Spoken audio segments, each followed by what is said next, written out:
So I have a funny rice story. What is it? So throughout my life, right, I've been eating like jasmine rice because that's the like when I was in China, we were like, oh, like Thai rice. The Yeah. jasmine rice is like the best rice. And I was convinced of that. Um, so for 30 some years, I've been eating that rice, be like, oh, this is like the best rice. And then I eat like Uncle Ben rice, and then it kind of reassured me that, oh, I have the best rice. Like I could be like a sommelier for rice. I'm like, oh, this is jasmine rice. Yeah. And then I met Sandy, and we started going into places like Japan, Tokyo, and their rice. I I kid you not. I like when you put a light on it, it like shines like crystal, and it is like the best rice I've ever eaten.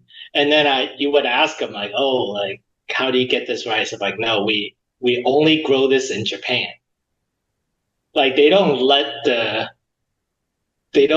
They don't export it at all? yeah, they export it, but it's so expensive you never even think about getting it. You think like, oh, this is like the rice you put on a sushi. So you never really just let me just buy some rice and cook it in a rice cooker. Like That's the rice we have to grow. That's what we got to get. Like if I'm right and we're going Great Depression and everybody's going to need stuff, that's what we need to grow here is this special rice. yeah. Diamond. We can that's what we, They tried it. They tried it in California, but it doesn't somehow when it leaves the country, it doesn't taste the same. Like they try to grow this type of rice in California, which is have they tried but Florida? I don't know. Does Florida grow rice? Do they? No. Is that the right climate? I don't think I mean, we grow some strawberries, fruit like oranges, citrus fruits. But I've never seen, we have a huge strawberry thing. Blueberries will grow here pretty good, but I don't think we can do rice. My TV is about to, gotta mute it Do you? and keep But going. yeah, that's crazy. It's just sometimes you think like you have the best, like you know what's the best, and then someone tell you like, oh no, no, no, this is the way to live with the rice. What about basmati? We, I know Texas grows rice. Maybe Texas could do the special Japanese stuff. Yeah, I don't know. We gotta look this up. I don't think Americans cares about rice the way Asians do. Yeah, maybe not. There's a lot. I mean, things could change. I mean, this They whole got the Great whole Depression Wagyu thing. thing. They have the whole Texas Wagyu. Yeah, exactly. They picked up some Japanese. So anyway, let's talk about jobs because jobs, we are both still in the game and you've had a little bit of luck. What's going on? Yeah, so I have a couple good interviews, and but so I think like my whole process was when I was in Seattle, I was applying for Chicago jobs, Mm, and my my address, I just put, okay, I'm still in Seattle in case if anything happened. But okay, I'm from Bellevue, Washington, and I try to apply for Chicago jobs. And I just keep applying, and no, not even a recruiter talks to me. The only people who are talking to me are like someone found me on LinkedIn mm. to be like, and so I was like freaking out. I'm like, holy shit! Like this market is really crazy. Like usually, you would get something. So then when I came back here to Chicago and I started putting my Chicago address, and I was like, okay, I only want to work on site, hybrid, no remote. And all of a sudden, like, um, I start having recruiters call me. And then I talked to one of my old bosses. I was like, yeah, like, if you just put like an address that's not in the city they're hiring, they just scan you like off, like right off the bat, Mm, yeah. like without even telling you. So I was like, oh shit! Like for like several weeks, it was all time wasted because the AI just kind of filtered. Yeah, let's come back to AI again at the end because I got some Yeah, topics on that. But but so you've got two interviews now coming up?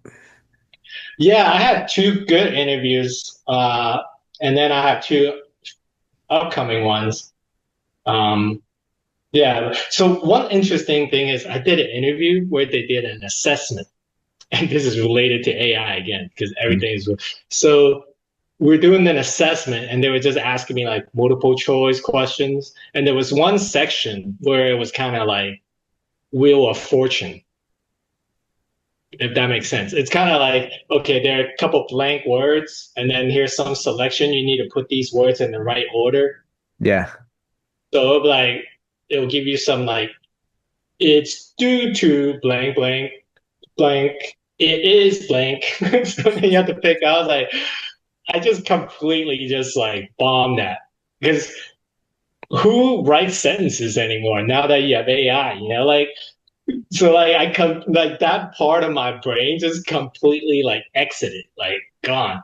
This is what I'm talking about, man. Yeah, We can't use AI. It messes up your brain, and it happens fast. Like you don't realize it, yeah, but it happens fast. That's one of the advantages of keeping this little podcast going, I think, is it keeps me sharp. Like all day long, I'm in Zoom and team meetings at my job, and I got to send emails and schedule. Like, so it's just like repetition. And if you yeah. take a couple of months out of work, you lose it. Yeah, can you even speak a sentence out loud? Right.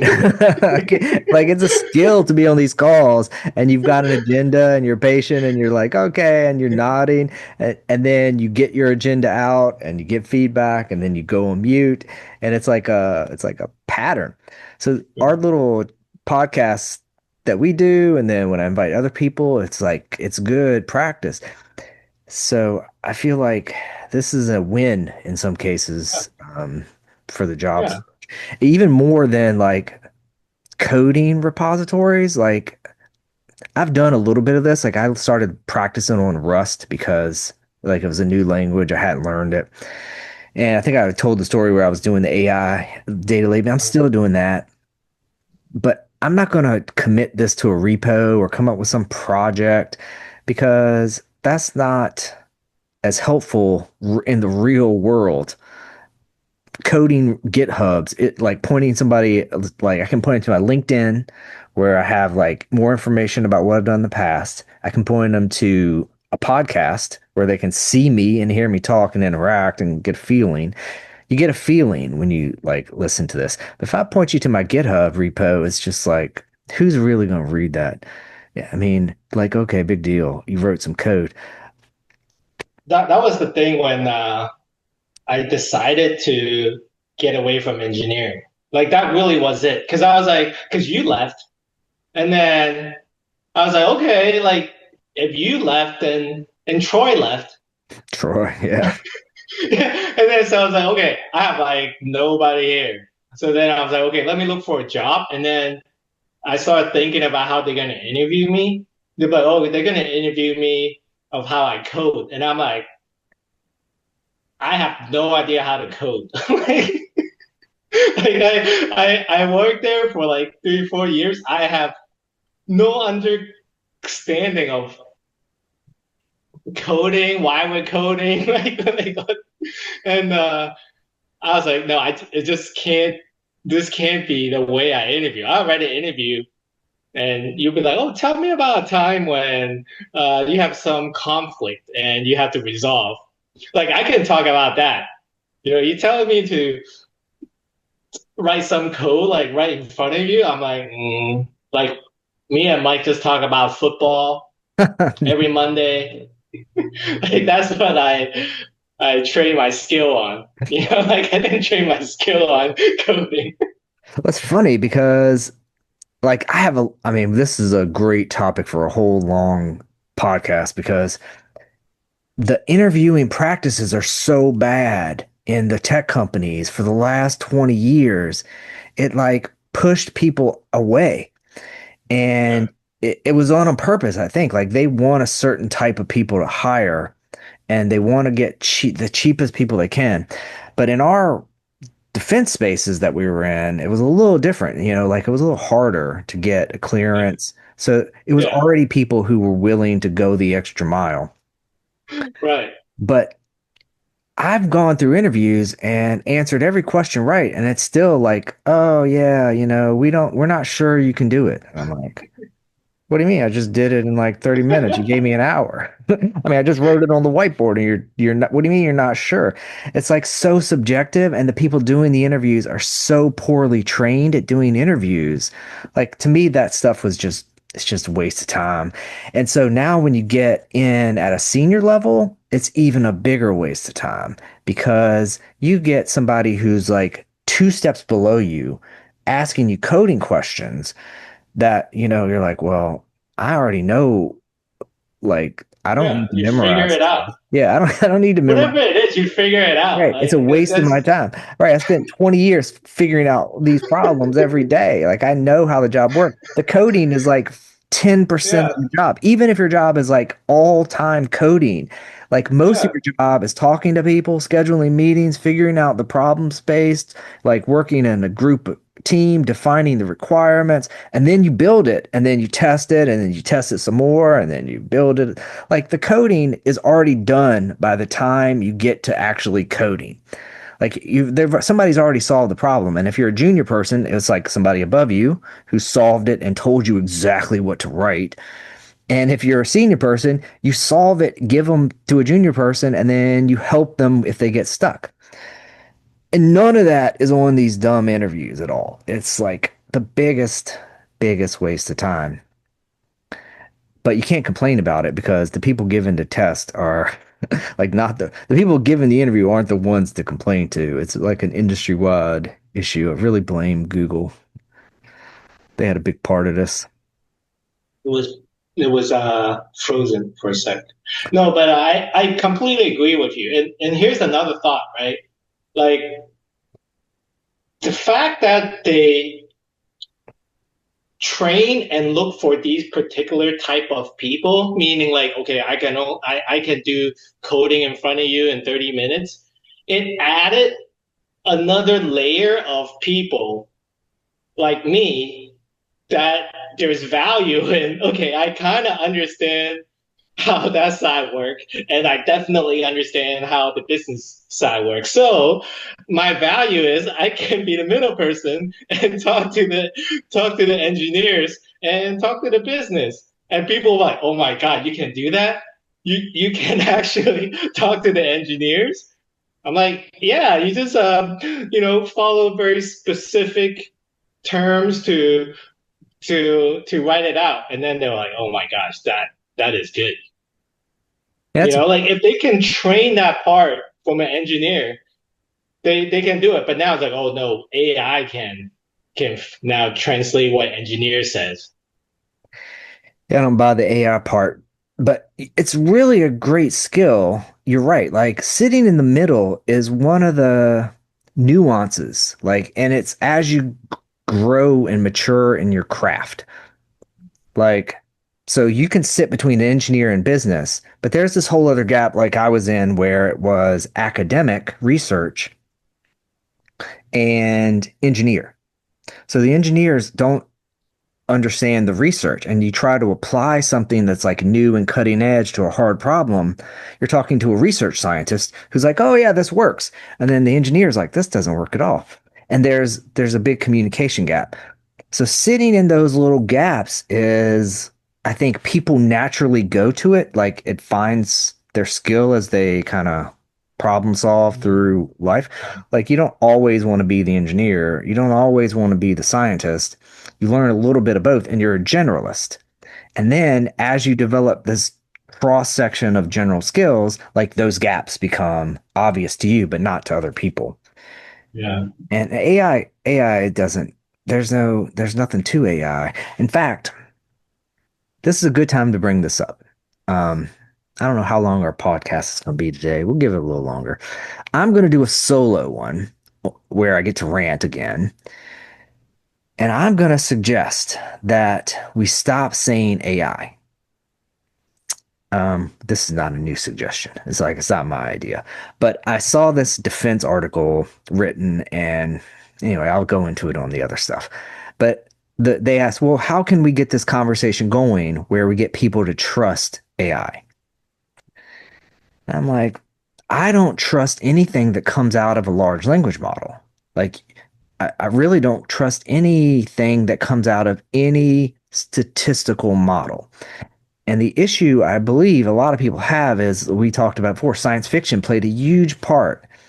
We all grew up watching sci-fi and AI means like smart robot or smart, Star Trek spaceship.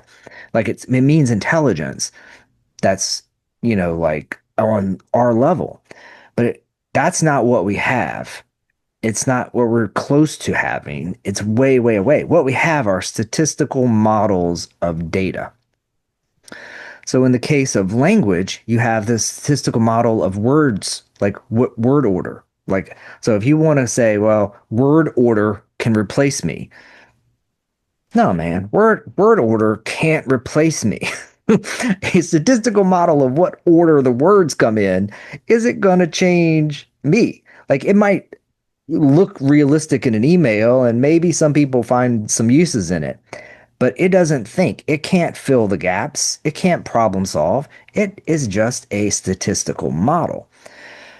So when you're designing a system and somebody asks you a question, you can say, look, there are places where our system, our big system of, people who are out in the world with a cell phone, or, we're building some spaceship, or we're building a cruise missile, or we're building whatever we're building, cell phone networks. There are places where statistical models might help because there's so much data, people can't read it all. So we're just going to do the best we can. And there's other places where it's okay if you mess up, like it's not mission critical, and like 90% accurate or 50% accurate even is good enough. So understanding that AI means a statistical model allows you to design the system and put people in as safeguards or put in appropriate safeguards.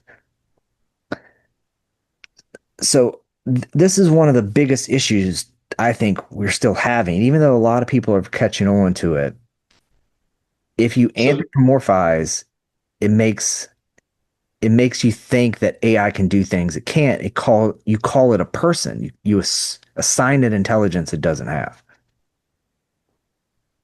like like for me, because I'm not as like in tune with the method, like the movie that really messed me up in Mhm. terms of believe, like kind of connect this with Ex Machina. Like, so that movie, the concept was that okay, this guy has all the history of data, and then use that history of data to Yeah. make that robot, right? And they're like, oh, I looked at so many different smiles, so then I know this is the best smile to get a guy, and that's what AI is. And then that movie was so good that you believe, okay, in order to get that, then this is what you get. Yeah. And this ChatGPT thing, the concept is kind of like that. So then you kind of make this leap of this movie that okay, using the same concept, technically, then you can start making a robot that can do dances and you know, Yeah.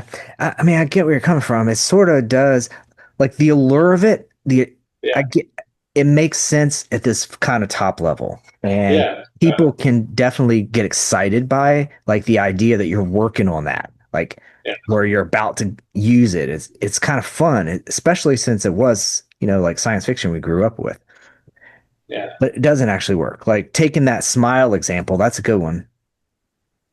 Like if you had smile photographs and you build a statistical distribution of, hey, Yeah. you smile this way, you get this reaction. You Yeah. would have to have a person go in and hand label every one of those. Like, and you might need 1 million. So you might need a lot of people and you pay them dirt cheap money. That's how it's done now. You pay data labelers, like you exploit them basically as little as you can. And then you build a statistical model and you say, statistically speaking, when you have this type of frown with this kind of, or smile with this kind of angle, it also gets other people to smile, right? Like, or smile this much. But it's going to be wrong sometimes. It's statistical. So in the movie example, it always works. It's like, oh, okay, yeah, we got it. You smile, you get this kind of Yeah. reaction. You look people in the Yeah. eye, but Yeah. in real life, it would mess up. You So, start cross-eyeing and shit yeah, every once in a while. in real No. life, you would do the wrong thing, 5 times a day. And if you do that 5 times a day, people will start to think you're weird, right? Like it's just not good enough. So you have to have a person behind it that's intelligent to process it and build a system and make it work. Like, and that's what AI was 10, 12 years ago. It was people using these statistical models and tools in a system, and you never saw it. I think that's what eventually it goes back to. Like, we're not going to have people calling a AI thing. It's just going to be in a tool, and it's going to work most of the time, and you're going to be happy enough with it. And in tools where it has to work, like, do I have cancer? No, you're never going to trust that. Like, no way. Like, I mean, if we ever do get there, it's bad. It'll be like poor people would get the AI cancer detection tool, and rich people Like, would get the doctor. I'm thinking like, so let's say, AI would be like, okay, saying the word cool is this way now. And because a lot of times like new generations, they would have new way of doing things. Then it just kind of became the cool thing. Like no one says cool. Like you would, if AI is continue to be like this, you would never have to worry like, oh, bet. Because then that statistically, that will never be in the highest statistical thing, Right, right? exactly. Language, I have a problem with them calling these language models as well because language implies it changes. Like people change words all the time. It's about Right, right, So, like, you have to constantly be retraining these things. That's what's expensive. If you have a language model and you want it to be good, and people start changing how they use their words, and they always do, like language evolves, you've got to retrain and rebuild and redeploy. right. It's part of the whole system. It's like something that has to be done. And Yeah. all this comes up in our interviews, like in some ways. Like, I've got one next week where everybody has AI on the tip of their tongue, even if they don't say it. They've got it on the tip of their tongue in the tech spaces. So I've got one, and I don't want the conversation to be about that, but it's like if they're in the excited stage and I'm in the this is just a statistical model and I hope you've got some backup plans. Then there's this mismatch.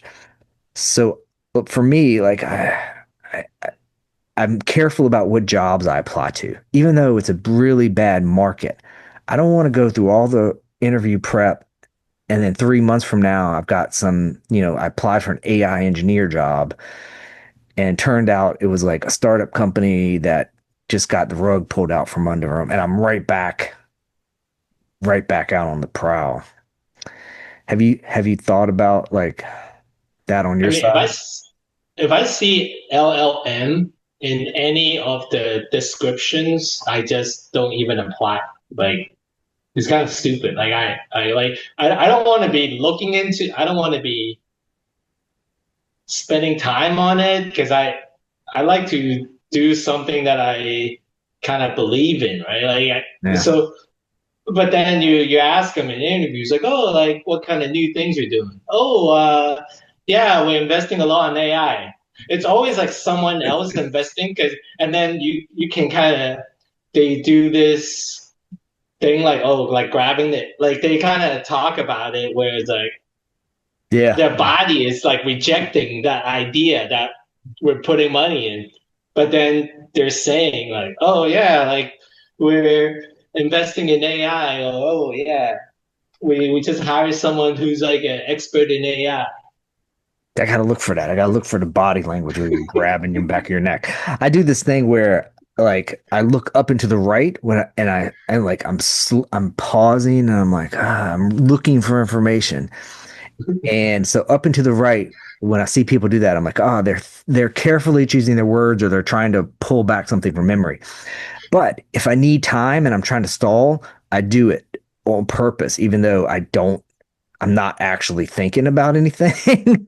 I'm Oh, just what's like, your salary range? oh, yeah, well, Oh, what's your salary range?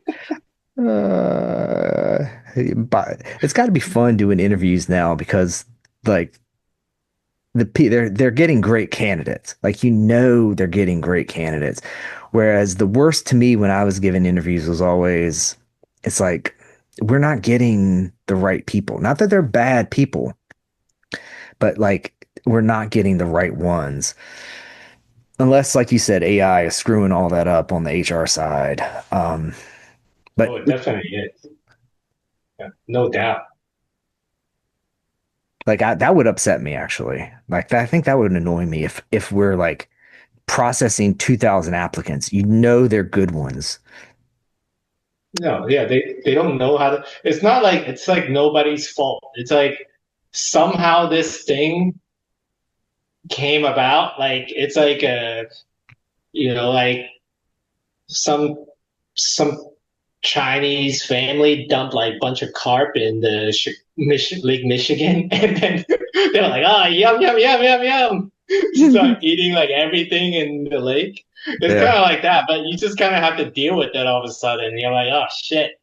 There's like all of a sudden a new species that's kind of roaming around doing bullshit. Yeah, yeah, I get it. Yeah, that would be the roughest. I don't know, man. There's like today is 9/11. So I was thinking about this earlier.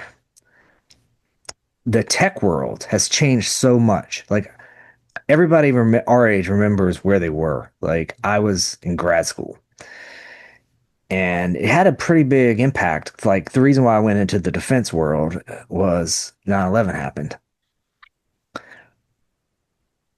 And we were all excited about tech, like it could solve problems. But now, like, we're all like you were just saying how, it's like people in HR are like, we're just stuck. Like it just happened. All of this stuff that's happening in the tech world with the tech solutions they came up are terrible. And I feel like the whole thing is our fault in some ways because 9/11 happened and so many of our responses were, I don't know, just poorly thought out. So we ended up building technology without thinking about people enough. And we have all this surveillance stuff like sensors and drones and cameras, but no way to protect anybody. So now we're at this weird place where America responded by, invading a couple of countries in the Middle East. We pulled out, and now we're like looking for somebody else to invade. But in the meantime, let's put the tech in the US. So all of those sci-fi movies that told us, hey, don't build this stuff because eventually they're going to use it on you, were right. So like we're in this dystopian future where AI isn't real, but all of the surveillance tech behind it is. So I I I don't even want to like go into too much of the whole world that we used to work in, but you know what I'm saying. There is a crazy feeling right now that we we maybe we built the wrong stuff. Maybe we should have spent more time listening to like the warnings from the hippies. Like, what should we have done? Yeah, I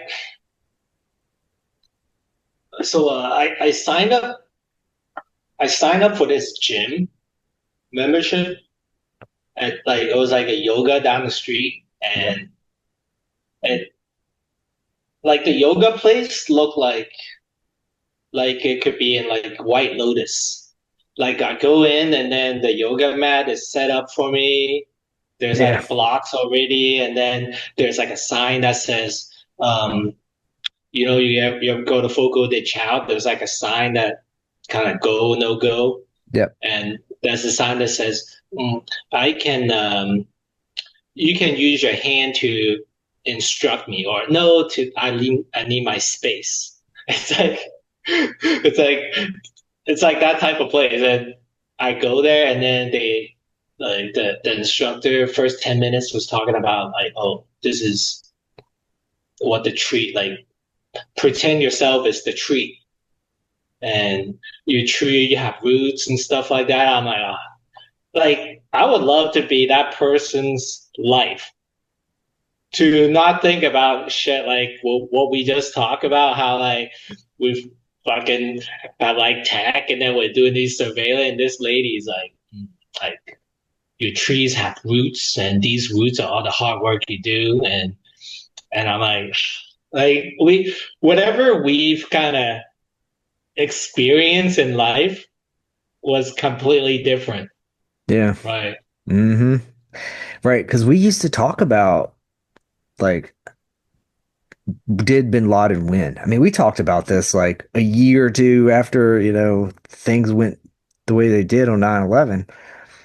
Like, did bin Laden win? And I don't know that, like, looking at it now, 24 years later, I don't know if bin Laden won, but we lost. And like maybe bin Laden plus Russia together combined won. Maybe China has emerged now as the world superpower because of that. Maybe it's better that, like America takes a step back and kind of focuses itself.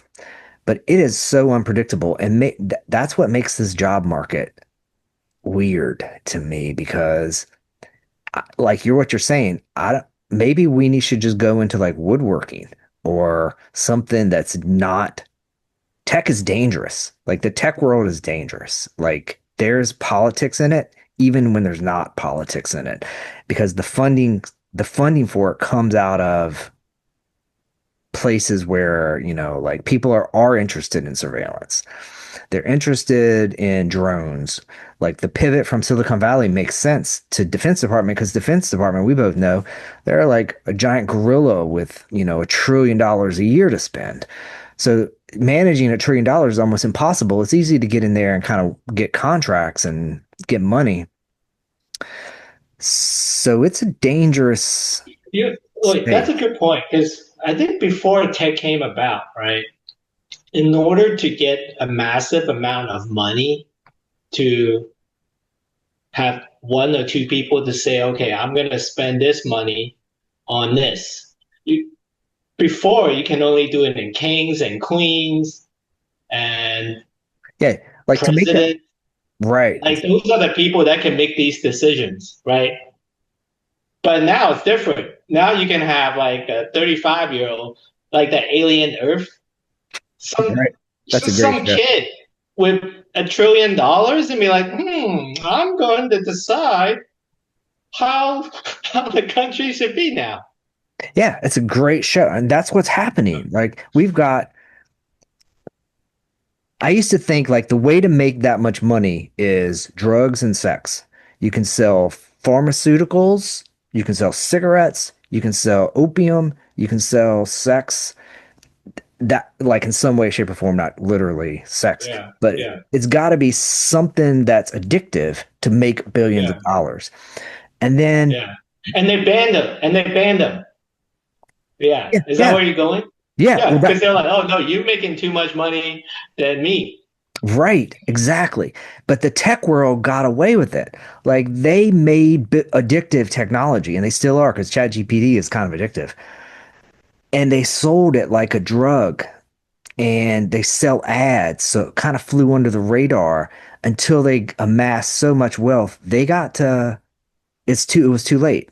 Like we didn't realize that this stuff was a drug and they were making money on ads and we thought it was free. Like they stole our data so that they could sell us better ads and we were called them like a marketing and a billboard company, but really they were selling something addictive. Um, so it's been, I don't know, like I think about this all the time. Maybe we should pivot. Maybe I should start my own little company and just keep to myself and stay out of the danger zone because that's what I know how to do. I know how to build surveillance tech, know how to handle data at scale on big systems and incorporate like statistical models to get like decision makers outcomes. But do I want to help people do that right now? I think like for my opinion, I think it's like it's like a waste of time to be doing that shit. Like your personality no longer matches with that type of work. You Yeah, know, yeah. it's like you will have a much better time selling $5 million of B2B SaaS to some company. They're like, oh, Mike, that's very insightful. Thank you. Yes, let's sign a 3-year contract, $10 million, and then you don't have to work for the next 4 months. Like that's like the type of life you need to live. Well, it's interesting Like, 'cause why? yeah, Yeah, that's a gap, right? Like we could probably both fit that gap, right? You've if you've built something and you understand how to build it and build solutions for people, you don't necessarily have to be the solution builder. You can be the one who explains how it's done and then you walk away, which is a skill. Like, yeah. I don't have that skill.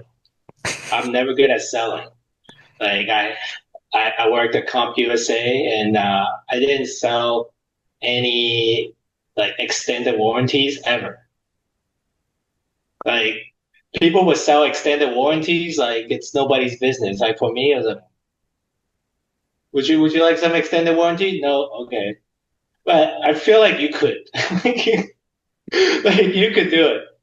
maybe as long as it makes Yeah. sense, as long as there's some advantage to people, it's not. That's a great selling tactic. You got to As have long as some. it make you wouldn't sell me anything else. See, you're a natural. You're a natural. Well, that's something to keep in mind. Like it's a good Yeah, pivot. I think you'll be great at it. Yeah, like why do this coding thing? Why test yourself in coding when you can speak a lot better than other people? You can present yourself a lot better than other people. Like they hear your voice and immediately they feel trust. You have a great last name. Like what can't you sell? Speaking of which, Especially in the defense industry. oh yeah, defense. They're easy. They're easy pickings, man. Yeah. Speaking of which, though, don't let me forget. I made stickers, so I got a little batch of example Folkit stickers come in. I'm gonna send you one. Okay. Yes. Perfect. If anybody else listens to this that did a podcast with me, stickers are on the way. They're being delivered. And there's one other thing I Oh, wanted to talk. Go ahead. I started a Instagram account, Fitness. and no, it's like when I post my first reel, I'll add you first. All right, deal. Like all this time off, I've been spending some time on content creation. Good one. So, did I tell you my phone broke? Like, I use my phone. I have iPhone 13 Pro. I use it for Instagram mostly, but sometimes for these podcasts too. And I dropped it when I was running one day. It cracked the front screen, it cracked the back screen, and now I can't charge it. Like the charging port is dead. I have to do wireless charging. So I saw that new Apple release come out with the iPhone 17 Pro, and I mean, it looks like a content creator's dream. I got to start Yeah, saving my pennies for that one. yeah. I don't know why you're such a dad that you only upgrade it when you can't even charge the fucking thing. Like when you said 13, and I'm like 13. Yeah, it's all beat up, man. It's cracked and You it can't you charge. better get a 17 Pro with three cameras. Like don't be coming back with no three cameras. That's what I'm thinking is the Yeah, 17 Pro, the three camera system is how I yeah, my Instagram game. Like that's yeah. You gotta take me get. to the next level. Yeah, like expense that shit. So on Instagram though, I've got the last thing. Netflix has a great boxing match. Have you tracked this? Yeah, I mean it's on my screen like every day, and Canelo. somehow UFC got involved. I was like, what? Like, how is UFC involved? So Did you notice? yeah, I know Dana teamed up with the Saudis. I don't so like they haven't really publicized it a lot, but he's like boxing, they're He got the boxing promotion. embedded. Yeah, they're boxing promotion now as well. Yeah, So I don't know how that relates to this Canelo fight, but it's this one is like a mega boxing fight to me because Terrence Crawford is looks in great shape. First of all the posts I see of him are like the dude is ripped, and he's going up a couple of weight classes to fight Canelo, who has got a big punch. Like he's a strong guy and he's very elusive. So this is a like a dream matchup. I'm really hoping that this blows up for Netflix because it's so much better than pay-per-view. Like we actually get to watch it, all the run up. And this is what boxing needs, I think, is high profile events where you can learn the fighters and really get to see it. Like even if you miss it, it's going to be on Netflix. I hope like you can kind of catch it the next day. like I don't even know Canelo's good anymore because all the highlights I see on Reddit are like him, like when this when the TV is like not even on HD and shit. Like you see these clips like blurry as hell. I'm like, when have you seen a highlight of Canelo? I think he started when he was 15 as a pro. Like the guy went in as a pro like a teenager. So he looked like a baby back then compared to now. And it was one of the interesting things is how he's lost a step, right? Like he's not as fast probably. But So what's the betting odds? I don't know. We should take a look at that one. But it's hard to go up a weight class. And it's not easy to put on weight and stay. So we also don't know how Terrence Crawford is gonna do speed wise or stamina wise. Like he looks very muscular and strong now. But what's that going to do in the later rounds? Like is Oh, it's kind of tied. even? Yeah, that's how I would like it's the most intriguing boxing match. I like watching Usyk, the heavyweight last fight he had too. Um, so boxing's got a lot of stars. Like they could really do well if they could get some Netflix events. Yeah, yeah. It's like I was into boxing for a little bit. It's like yeah, like fighting to me, like whatever UFC is doing, Yeah, I'm it's with you. not grabbing my attention. And then I was like, oh, now I have to watch something that back then I didn't think is as good as UFC, and then it's kind of hard. So I just kind of don't even watch it. Yeah, yeah, I know what you mean. Boxing, like They because shit on boxing for so long, it kind of ingrained in me that I know, like there's so many boxing matches I walked away thinking this one's rigged. And there's so many uncompetitive matches where they clearly want somebody to get like a padded undefeated record, yeah, where it's like it's hard to yeah. get to these high profile matchups. That's why I like this one so much because it's really hard to pull off these high profile fights because both guys have something on the line. It's like it's a big deal. And Mm. that's what I don't know. When I train, cross training is the best. Like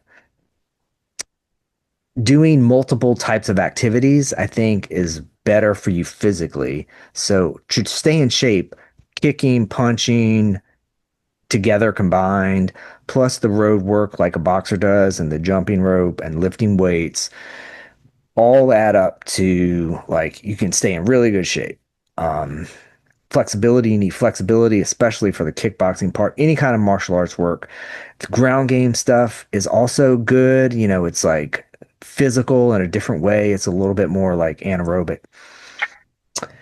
But pure sport wise, boxing is like it's competitive and entertaining in a way that wrestling can't be. Even the UFC, I think, has a problem because they give the wrestlers so many good rules. A 10 round or 12 round UFC event is not going to happen, but a 12 round boxing match with two evenly matched people, there's back and forth. Like you win some, you lose some. You change your strategy, you change your style, you adapt. People get tired in the sixth round, then they get a second win in the seventh or the eighth. So, like, you see the whole evolution in a 12 round fight that you don't see in a 3 round MMA event. Like, 3 round MMA, guy gets taken down, ground and pound, or like lay on top of him 4 minutes, and you see that for three rounds. In boxing, that's doesn't happen as often. People usually, when they're closely matched, there's give and take. Yeah. Styles I make mean, you would fights. say boxing is an older sport, you know? Yeah, Like if you think about it, like it's kind of weird. Like we've been fighting since the beginning of time, whatever. But somehow boxing, you would think it's an older type of sport than mixed martial arts. yep. Boxing and wrestling. But when you train boxing, it's fun too because it's like going to Paris. We started our conversation there.